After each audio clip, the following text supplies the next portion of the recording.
When I first arrived in Tijuana, I was chasing stories. A freelance journalist looking for the gritty, the bizarre, the stories that tourists only whispered about. The stories that made the hairs on the back of your neck stand up. But I wasn't prepared for what I found, or more accurately, for what found me. It started as a joke. I was sitting in a dingy cantina, nursing a glass of tequila I could barely afford, when a group of locals started talking about El Burro Apestoso, the smelliest donkey in Tijuana. They said it had been dead for years, but it still wandered the streets, dragging its half-decayed carcass behind it. I laughed. "What, like a ghost donkey?" I asked. The bartender, a stout man with a scar running down his cheek, leaned in close. His breath reeked of mezcal, but his eyes were serious. Not a ghost. It's worse than a ghost. You see it, you smell it, you hear it, but no one can kill it. Many have tried. A cold breeze seemed to pass through the room, though the air outside was warm and heavy. The laughter around the table died, replaced by uneasy murmurs. Someone crossed themselves. I should have left then, should have paid my tab, walked out, and forgotten about the whole thing. But no, curiosity, that damn insatiable curiosity, kept me rooted to the spot. "What do you mean no one can kill it?" I asked. The bartender looked me dead in the eye. If you want to know, find it. You'll smell it long before you see it. And if you see it, pray you don't hear it. I didn't ask what he meant by that. I didn't want to know. But that night, as I wandered back to my cheap motel room, the words echoed in my head. And then I smelled it. It hit me like a brick wall. Rot, manure, sweat, and something far worse. It clawed its way into my nostrils, burning my throat, making my eyes water. I gagged and stumbled, looking around for the source. There, in the shadows of a narrow alley, it stood. A donkey, or what was left of one. Its hide was ragged and torn, chunks of flesh hanging loosely from its ribs. Flies buzzed in clouds around its head, but they didn't seem to bother it.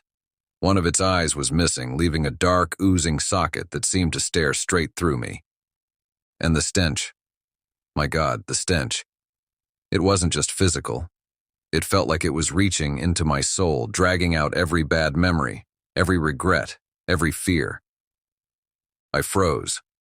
The donkey took a step forward. Its hooves clacked against the pavement, unnaturally loud in the quiet night. Another step, and another. I wanted to run, but my legs wouldn't move. And then it made a sound. A low guttural bray, like the cry of something that had been in agony for far too long. It reverberated through the air, through my chest, through my skull. It wasn't just a noise. It was a feeling. A wave of despair that crushed every ounce of hope I'd ever had.